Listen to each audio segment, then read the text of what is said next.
podcast com morangos. O podcast onde vamos estar à conversa com atores e atrizes dos Morangos com Açúcar. O antes e o depois dos morangos. Histórias de bastidores. Segredos nunca antes revelados. Uma conversa por semana com caras conhecidas da série de que tanto tens saudades. Olá, sejam bem-vindos a mais um episódio do podcast com Morangos. Hoje vamos estar à conversa com alguém que é um ator, um encenador, um diretor artístico e muito mais, não é, Tiago? É verdade. Desta vez trazemos aqui não só o nosso primeiro protagonista, é verdade. nossa primeira personagem, já estou de coisa, a nossa primeira personagem principal, mas também a personagem que tinha o melhor nome de todas as personagens destas temporadas. Pronto, é uma parte convencido. Alguém que se chama Tiago, claro. É alguém que está no top das personagens dos Morangos com Açúcar. Portanto, já todos perceberam o que é que estamos a falar. Mas é uma diferença, a personagem era considerado um grande galã. Exatamente, a própria dos Tiagos. Temos aqui connosco o Tiago da temporada 3, que era interpretado pelo Luís Lourenço. Portanto, na verdade, temos aqui o ator Luís Lourenço. Olá, Luís, seja bem-vindo. E obrigado por teres aceitado o nosso convite. Agora deliciei-me ouvir esta introdução. Foi, não foi? E ainda por cima não estava nada planeado.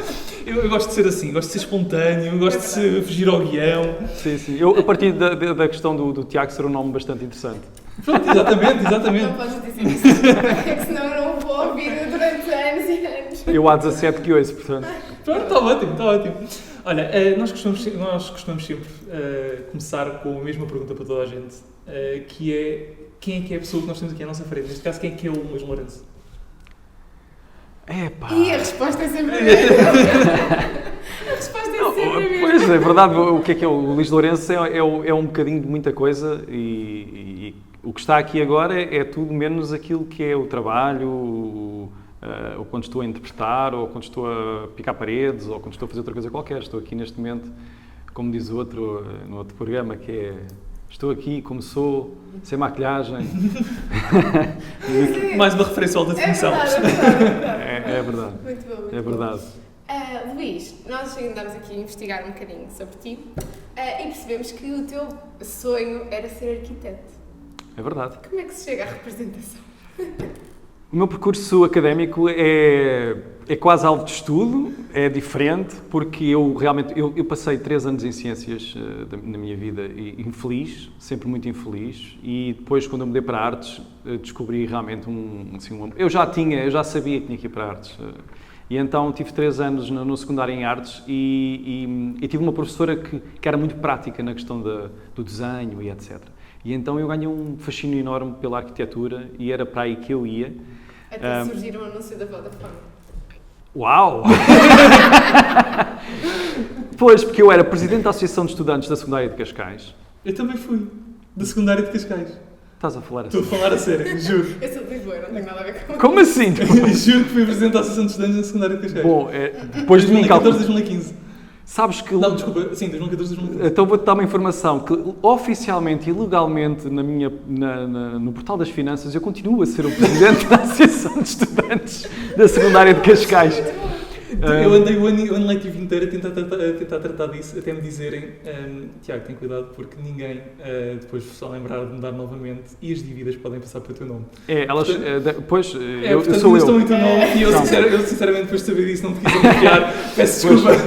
Antes de mim foi o ministro, o conhecido ministro Pedro Mota Soares, e eu que fui substituí-lo. Portanto, são grandes nomes da sociedade. Só grandes nomes.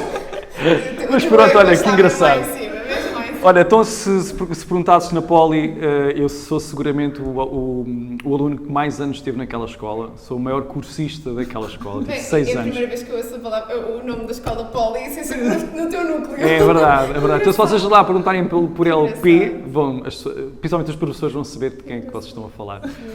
Mas pronto, foi por causa do facto de ser presidente da Associação de Estudantes que foram lá fazer um scouting e foram ter comigo e eu disse, sim, eu reúno aqui não sei quantos, 20, 30 jovens para fazerem uma publicidade na praia. E eu fui acompanhá-los. Eu nem ia entrar, depois de repente aquilo era uma fogueira, eu estava do lado de fora e ele disse, mais para a frente, mais para a frente. Quando eu acabei já estava na primeira linha e o agente que andava lá com os outros jovens topou-me, e depois acabámos o anúncio, eu não ganhei nada. porque eu fui, pronto, eu não sabia o que era aquilo, e depois ele contactou-me e fui para aquela agência e sem saber sequer o que era uma agência, o que era isto, os modelos, não fazia nada de nada. E pronto, e tudo começa aí. E depois como é que chegas aos morangos? Depois, eu fiz algumas publicidades e depois chamam-me para fazer um casting para uma novela que era Ninguém Como Tu.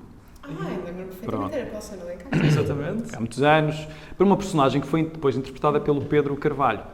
E eu fui fazer essa personagem, fui fazer o casting para essa personagem, só que foi miseravelmente mal.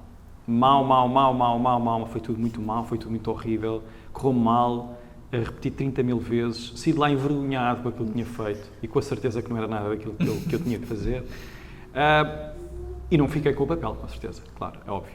Mas depois, passado uns meses, voltam a contactar a agência para os morangos com açúcar e dizem no e-mail que eles me mostraram, no fim, mas gostávamos muito de contar com a presença do Sr. Luís Lourenço para fazer o casting. E eu fiquei de género, como é que é possível? Então, mas depois daquela borrada que eu fiz... Então foi assim, eu fui fazer esse casting dos morangos, não me correu mal todo, mas eu era... Ou seja, não sou alto, não é? E os protagonistas têm que ser bastante altos. Pronto, pode ser Perdeste protagonista. uma boa oportunidade. Pronto, então o que é que o diretor de casting, na altura, Paulo Ferreira, o que fez? Baixou a câmara e filmou de maneira a que eu parecesse muito mais alto.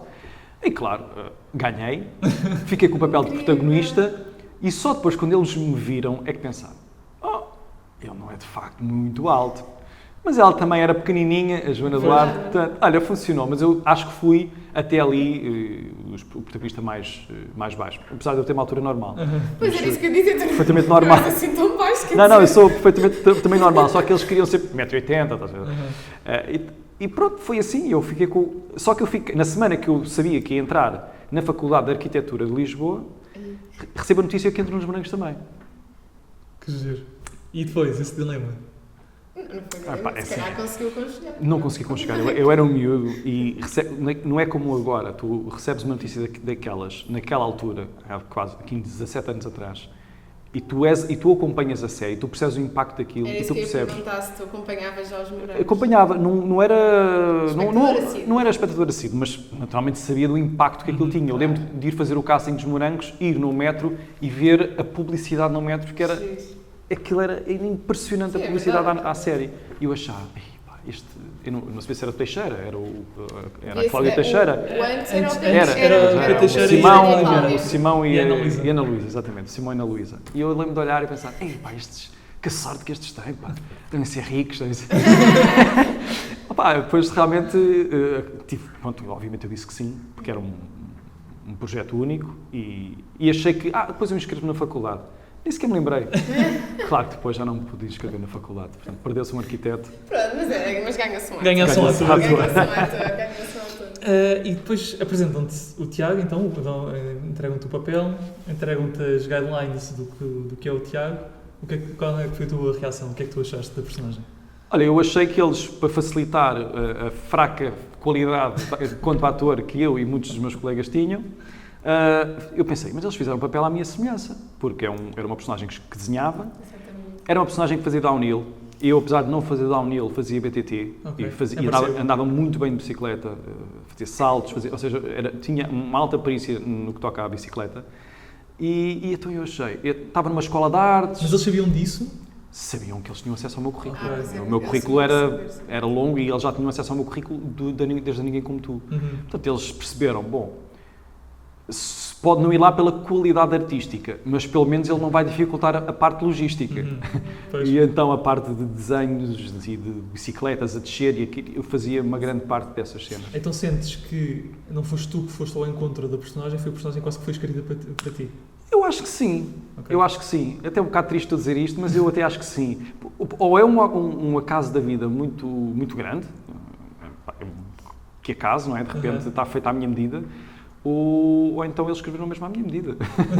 Mas tinham algumas diferenças ou não? Algumas coisas que precisaste de ajustar e que te custou-se um bocadinho mais? Ou...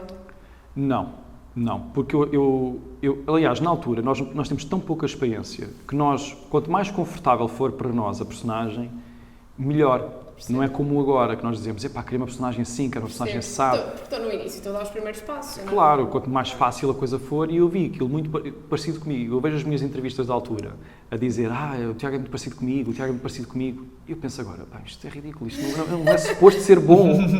Isto é suposto ser bom.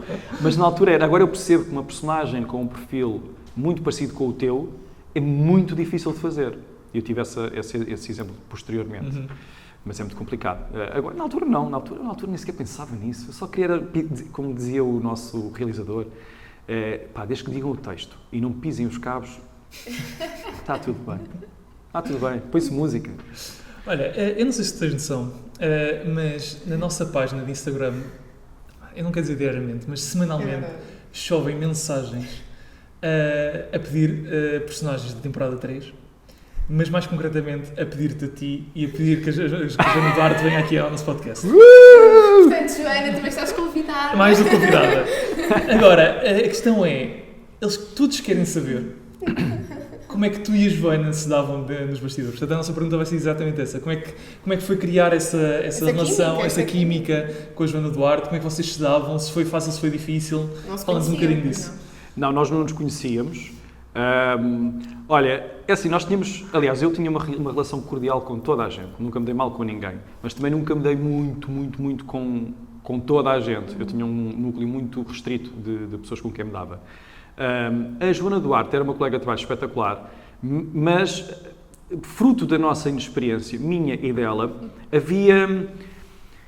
havia uma espécie de complexo, porque, assim, vamos lá ver, nós estamos a beijar uma pessoa diariamente, nós estamos a agarrar aquela pessoa diariamente, nós estamos com uma intimidade que não é a pessoa que nós queremos ter intimidade, e nós não somos profissionais ao ponto de achar que seja quem está ali, é a terceira pessoa, não interessa, é uma figura que está ali e vai trabalhar connosco.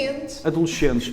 E então havia muita confusão às vezes possivelmente, na possibilidade de se misturar alguma coisa, afastava-se dessa possibilidade. Okay. E então nós não tínhamos uma relação assim espetacular de pós-copos e dávamos muito bem. Não, tínhamos uma relação simpática, porreira, de dois colegas de trabalho, mas havia, tanto da minha parte como da parte dela, uma certa defesa, como também havia com outros colegas, com a Mariana Monteiro também, mas era fruto da nossa inexperiência. Portanto, claro que eu podia estar a dizer aqui, não, dávamos todos espetacularmente bem, aquilo era uma coisa inacreditável. Mas não, era tudo uma grande descoberta, que todos os dias que lá chegávamos era uma coisa nova, isto era uma coisa nova, tudo era novo, tudo era espetacular, e então não havia muito foco nesta coisa da amizade.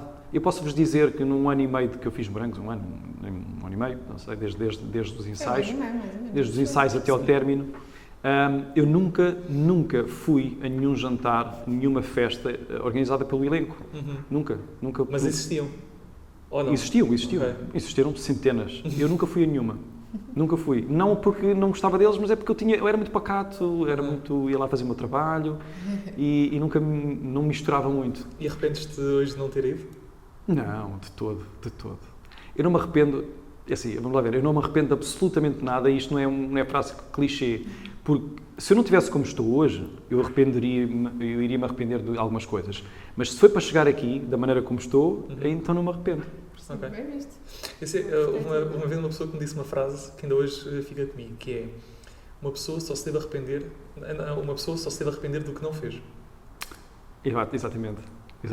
Porque tudo o resto leva à pessoa que és hoje. Exatamente, é uma construção. Claro que tu fazes algumas coisas, sei lá, travei o carro, depois do tempo que devia ter travado, bati no carro da frente. Arrependo-me, podia ter travado antes. Certo. Mas isto lá está uma questão logística, não é? Agora, do resto do trabalho... Estamos a falar de coisas importantes. Sim, destas coisas importantes, e que aconteceram muitas nessa fase, praticamente todas as mais importantes, tu estás numa fase de formação de personalidade quase. Sim.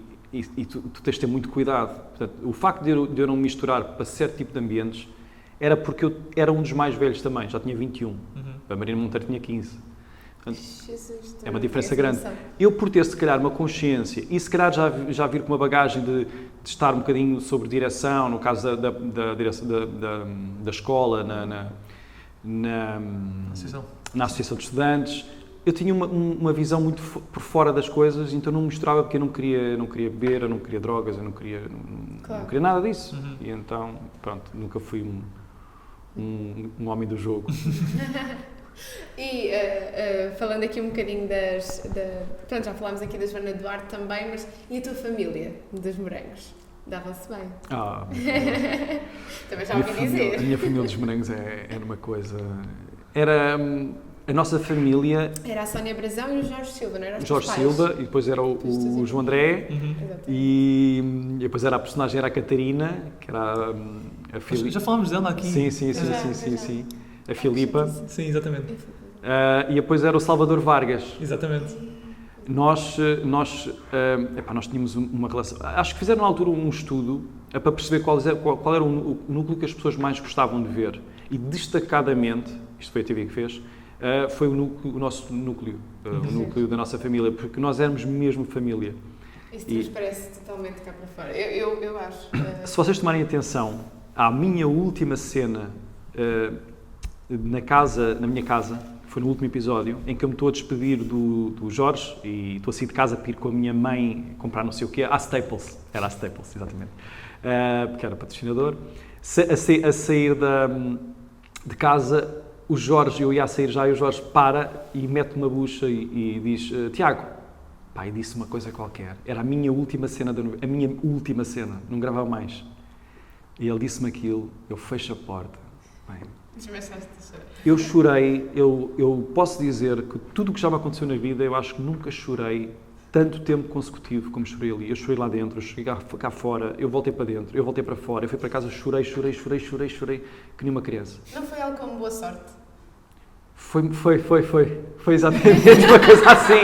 Foi uma coisa assim, foi. Nós andámos a estudar. Estudaram muito bem. É a cena mais ternurenta. Parece mesmo que é ele, a pessoa em si, não o personagem, a dizer-te boa sorte. É o Jorge. Nós criamos uma ligação muito forte e com a Sónia, o Salvador vive em pronto, tem lá um restaurante na Marina de Cascais, estou muitas vezes com ele, o João também. A Filipa não tanto, mas é giro essas amizades que foi incrível. Eles foram as grandes amizades que eu tirei dali, de longe. Também gravavam muitas cenas juntos. Sim. Por isso também ajuda... Sim. E eles adotaram-nos, ou seja, eles perceberam, como atores mais velhos e mais experientes, que nós éramos os caçulas, nós não tínhamos experiência nenhuma. Então foi mesmo puxar-nos para eles e ensinaram-nos tudo. E há uma grande evolução desde o início. Eu vejo aquilo e às vezes envergonho, mas fico contente por outro lado. Ainda vês? Então não quando às vezes há no Panda Bigs ou assim. Vejo. Eu vejo muitas vezes.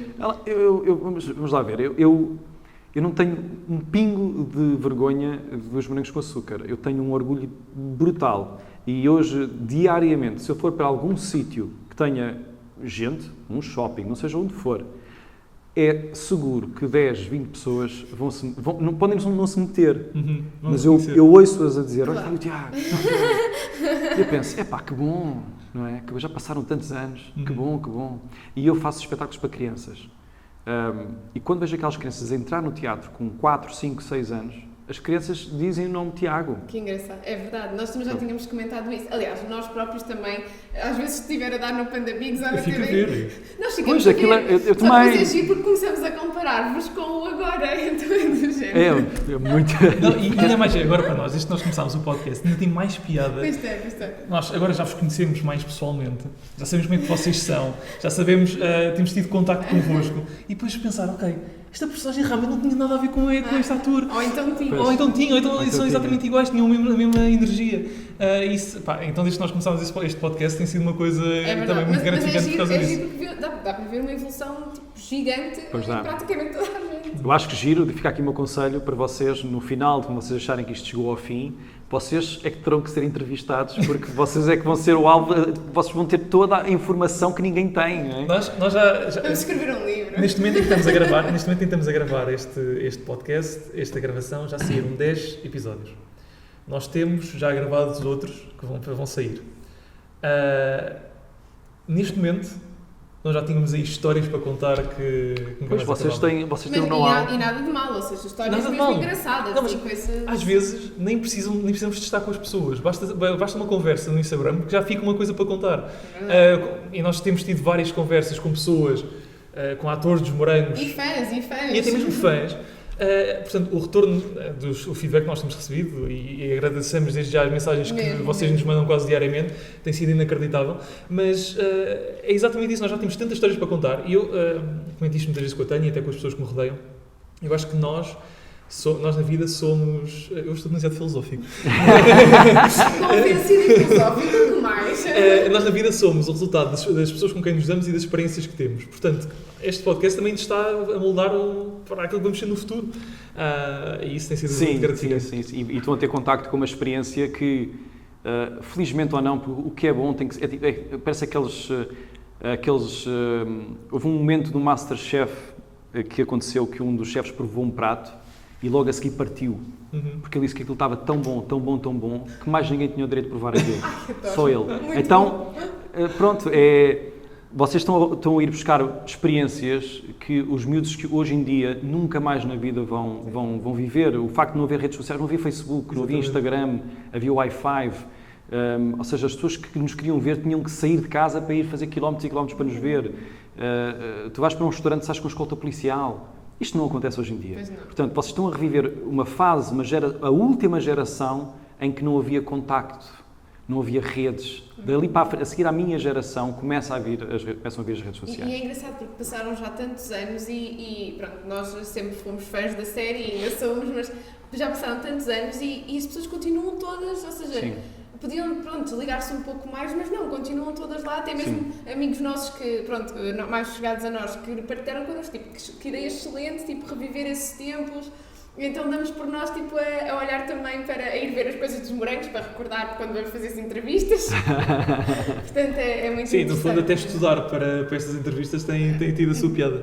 Mas falaste aí numa questão das redes. Quão diferente era teres feito os morangos com açúcar com redes sociais? Não era a mesma coisa. Aliás, o fenómeno Morangos com Açúcar nunca seria a mesma coisa, até porque tentaram posteriormente fazer outro tipo de registro, I Love It, e a massa fresca mais massa ou menos. fresca, e não pega. Acho que tu não conseguirias fazer agora um fenómeno desses, seria quase impossível tu conseguires fazer. Tentaram fazer aí, nas últimas temporadas dos morangos, mas queriam ser tão realistas na abordagem aos assuntos, no caso das drogas, do álcool, etc.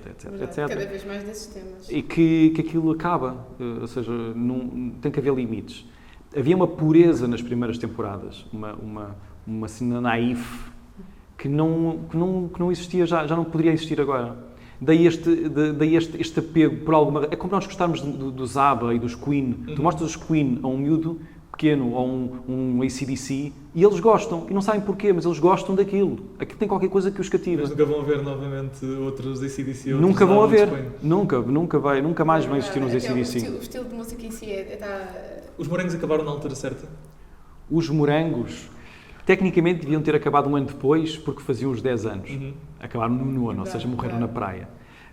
Mas o rumo que estava a levar, eu acho que devia ter acabado mais cedo.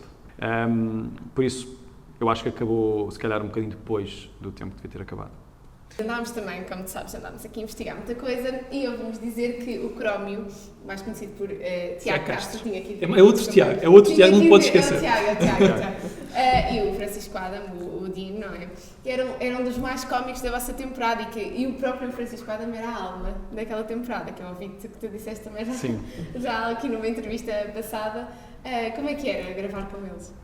Olha, o Adam foi uma surpresa inacreditável, porque o Adam nós víamos no ar e não estávamos a começar a gravar e ele era um disparatado, não é? Era completamente confusível a menos. E nós pensávamos, se nós somos isto na vida real e somos assim também na personagem mais ou menos parecido, este rapaz deve ser igual cá fora. Mas não, ele era um rapaz muito cabeça no sítio e eu lembro dele sentar-se algumas vezes, pelo menos ao pé de mim, muito no início, e a dizer, olha, cuidado com as presenças, cuidado com aquilo que podes vir a fazer. Incrível. Cuidado assim, cuidado assado, cuidado, faz assim, faz assado. E eu pensei, olha que engraçado. Eu também, por acaso, vou ser sincera, não dava nada. É impressionante, eu pensei. Claro, era assim destravado também, tinha os momentos dele, ia para festas, era um festarolas, mas tinha estes rasgos que nunca imaginaria ele ter. Eu pensei, este rapaz é mesmo incrível. E sim, ele na temporada de verão, ele ia ser, vamos dizer, o co-protagonista e tinha aquilo que nos dados lançados para ser uma das maiores estrelas sempre da televisão, tinha tudo. O Crómio, no caso do Tiago Castro, que eu tenho cruzado várias vezes com ele recentemente, felizmente, ele era...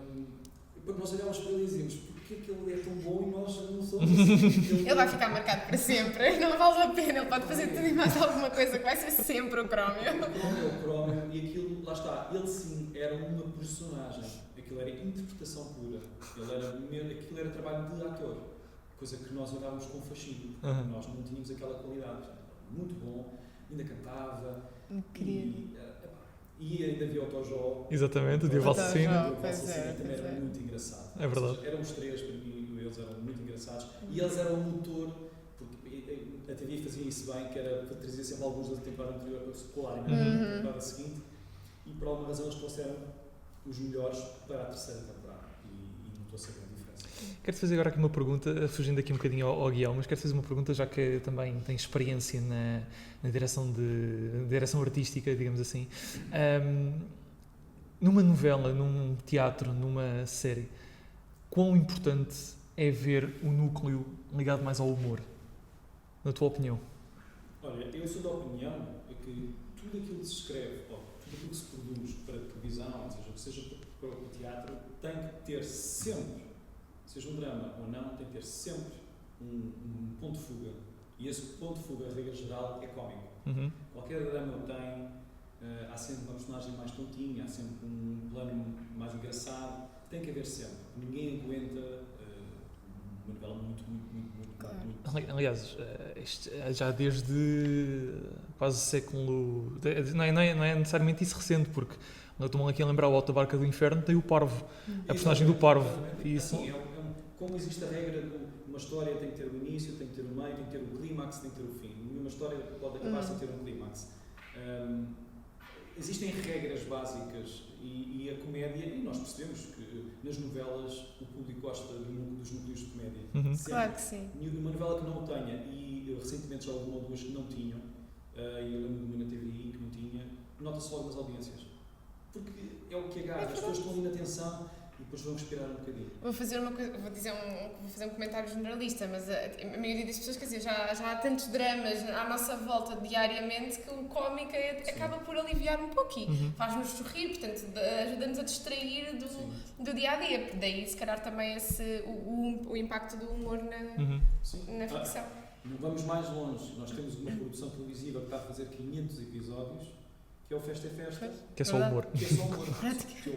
Se eu assistir hoje e ficar uma semana sem assistir e voltar a assistir, eu não perco a grande história. É verdade. E de facto é uma novela de humor. E que o público agarrou. E isso tem que ser uma chamada de atenção. E pronto, os números tinham isso muito bem definido também. Ainda aqui outra vez à parte dessas personagens que tivemos a falar agora há pouco, como é que foi gerir individualmente por um lado e depois em grupo? Porque pelo menos a minha opinião é que se calhar em grupo, como estavam todos juntos, acho que foi mais, se calhar foi um bocadinho mais leve, digamos assim, gerir a partida do Francisco.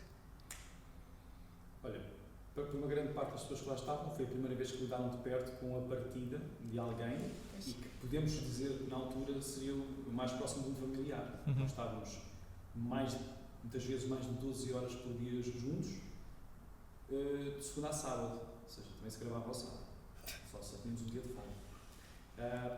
Portanto, aquela partida, eu lembro que foi no dia de Páscoa, foi naquela madrugada, e eu lembro-me que eu reagi com alguma tranquilidade. Sim, claro. Ou seja, porque estava muito longe, ou seja, não estava perto da realidade, estava no norte.